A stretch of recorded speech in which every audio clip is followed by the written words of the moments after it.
जोहार दोस्तों। जोहार किसान भाइयों। आ, मैं गौतम कुमार महतो आपका इस कार्यक्रम में हार्दिक अभिनंदन और स्वागत करते हैं। आज हम लोग दोस्तों एक नई चीज़ को सीखेंगे, तो आप लोग तैयार रहिए कि हम एक नई जानकारी लेके आप लोग के पास साथ आते रहेंगे और अच्छी से अच्छी कैसे खेती आप अच्छा कर पाए उसके बारे में हम लोग विस्तृत चर्चा करते रहेंगे। पिछला बार मैंने एक वीडियो पोस्ट किया था, उसमें से बहुत सारे किसान लोग खेती छोड़ रहे थे, उसके बारे में हम लोग बात किए थे। अब आइए हम लोग समझते हैं कि हम लोग जो नए तकनीक से खेती करेंगे और कैसे बेहतर खेती कर पाएंगे, हम उसके संबंध में बात करेंगे। किसान भाइयों, आप लोग को याद होगा कि आज से कुछ वर्ष पहले जो हमारे बुजुर्ग लोग थे, उन लोग का खेती करने का तरीका कुछ अलग था, तकनीक कुछ अलग था। क्या करते थे, आप लोग देखे होंगे कि वो एक सीनी बोला जाता था, उस सीनी से पानी पटवन करते थे और जितना हो पाता था वो खेती उसमें कर लेते थे। फिर तकनीक बदला, टेक्नोलॉजी बदली, उसके बाद एक आया लकड़ी से पानी पटाने का सिस्टम आया, जिसको हम लोग रेचा डांग भी बोला करते थे। वो रेचा डांग से किसान लोग खेती करने का स्टार्ट किया। फिर धीरे धीरे समय परिवर्तन हुआ, उसके बाद फिर रिम खूटा, जो साइकिल का रिम होता था, उससे जो है दोनों तरफ रस्सा रहता था, उससे रस्सा करके पानी पटवन आदमी करने लगा। उसके बाद धीरे धीरे फिर कुछ समय और बदला, और बदलने के बाद उसमें से किरोसिन तेल का जो मशीन आया और उस किरोसिन तेल से आदमी खेती करना शुरू किया। अब किरोसिन के बाद धीरे धीरे क्या हुआ, गांव गांव में लाइन आया, और लाइन के बाद अभी लोग मोटर से खेती करना शुरू कर रहे हैं। उसके बाद अभी और थोड़ा सा एडवांस हो गया है, अभी मोटर से नहीं, सोलर, आप लोग जान रहे होंगे, जो सौर ऊर्जा से चलने वाला मशीन है, इस सोलर आ चुका है।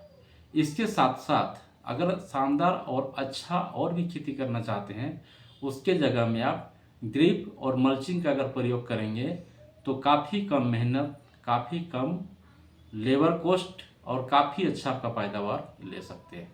इसमें से बरसाती खेती जो आप लगाते हैं, उसमें से जहाँ आप मकई डालते हैं, मड़ुआ डालते हैं, उसमें आपका मुझको मालूम है कि उसमें कम खर्च है, कम मेहनत भी है, लेकिन उसमें हम लोग को आर्थिक आमदनी नहीं हो पाता है। उसके जगह में बरसात में अगर आप एक अच्छा खेती करना चाहते हैं, चाहे छोटा ही जगह में आप खेती करें, लेकिन मल्चिंग का प्रयोग करें, प्लास्टिक का प्रयोग करेंगे। अभी आप लोग देख रहे होंगे बहुत जगह जगह में मल्चिंग का किसान लोग प्रयोग करते हैं और अच्छा से अच्छा खेती कर पा रहे हैं। हमने एक इंटरव्यू लिया था किसान को जो खीरे का खेती किया था, और खीरे का खेती में काफ़ी अच्छा वो किसान जो है खेती करके पैसा का अर्जित कर पाया। हम चाहते हैं किसान भाइयों कि आप लोग भी इस तरह से करके तरह तरह का खेती आप लोग उसमें से कर सकते हैं। जैसे बरसात के समय मूली, उसके साथ साथ आप खीरा, टमाटर, बैंगन, ये सब मल्चिंग में आप अगर प्रयोग करेंगे तो घास भी कम होगा और खरपतवार भी कम होगा और आपका अच्छा से अच्छा उत्पादन ले सकते हैं। तो मल्चिंग का प्रयोग करें, साथ साथ आप उसमें जिस खेत में आप खेती कर रहे हैं उसमें से गोबर खाद, जैविक खाद, वर्मी कंपोस्ट, इस सब खाद का प्रयोग आप लोग कर सकते हैं। इससे क्या होगा, अगर हम लोग इस खाद का प्रयोग करेंगे तो जमीन मेरा सालों साल तक उत्पादन दे सकता है। कई साल तक हम उसमें उत्पादन ले सकते हैं और ज़्यादा से ज़्यादा उत्पादन ले सकते हैं। अभी रासायनिक खाद हम लोग प्रयोग करते हैं, रासायनिक खाद से क्या हो रहा है, ज़मीन धीरे धीरे हार्ड हो जाएगा, टाइट हो जाएगा, बंजर हो जाएगा। तो हम कोई भी तकनीक अपना ले, कोई भी खेती नहीं हो सकता है। एक उदाहरण स्वरूप हम लोग को समझाना चाहते हैं, जैसे ज़मीन जिस तरह से हम लोग को खेती या फसल का उत्पादन देता है, उसी तरह हम लोग उसमें सोचते हैं कि कोई भी खाद दे देंगे और उपज हो जाएगा। आप लोग एक उदाहरण द्वारा हम लोग आपको समझाने की कोशिश करते हैं। दोस्तों, आप लोग को पता होगा कि हमारा देश का सबसे धनी अगर व्यक्ति कहा जाए तो वो है मुकेश अंबानी। ऐसा देखा गया है या ऐसे बोलते हैं लोग कि मुकेश अंबानी की जो वाइफ है, वो 1 लीटर पानी का उसका कॉस्ट जो आता है, खर्चा जो आता है, लगभग 1.5 लाख रुपया, एक बोतल पानी का। आप समझ सकते हैं उसका क्या मेंटेन होगा। तो क्या वो उतना बड़ा आदमी है, तो क्या वो सोने का चावल खाता होगा? क्या सोने की गोभी खाता होगा? क्या वो सोने का बैंगन खाता होगा? नहीं।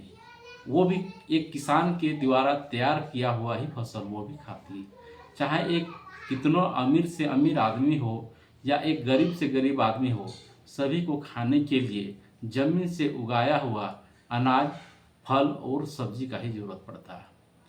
ये बात को आप भली भांति समझिए। इसीलिए हमारा खेती जो है, अगर आप बेहतर खेती करना चाहते हैं तो जिस तरह से बदलाव हो रहा है, जिस तरह से तकनीक में बदलाव किया जाए, जिस तरह से नई नई टेक्नोलॉजी आ रही है, और उस तरह से अगर खेती करना चाहते हैं तो आपको भी अपनी खेती करने के तरीके को बदलना पड़ेगा। अगर नहीं बदलिएगा तो आने वाले समय में क्या होगा, हम आपको जैसे ही बता चुके हैं कि आपको मजबूरन खेती छोड़ना पड़ेगा। इसीलिए तकनीक को में बदलाव लाइए और बेहतर से बेहतर खेती कीजिए। मेरा सुझाव था किसान भाइयों कि आप लोग ज़्यादा बेहतर से बेहतर कैसी खेती कर पाएंगे, ज़्यादा से ज़्यादा उत्पादन कैसे ले पाएंगे, हम उसी के संबंध में आज आप लोग के बीच में आए और चर्चा किए।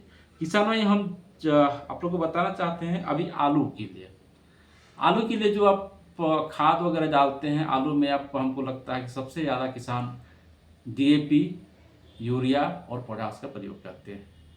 यूरिया दोस्तों, यूरिया को अगर हम लोग ज़्यादा से ज़्यादा प्रयोग करेंगे तो क्या करता है, आलू को सड़ाने में यूरिया का सबसे ज़्यादा योगदान रहता है।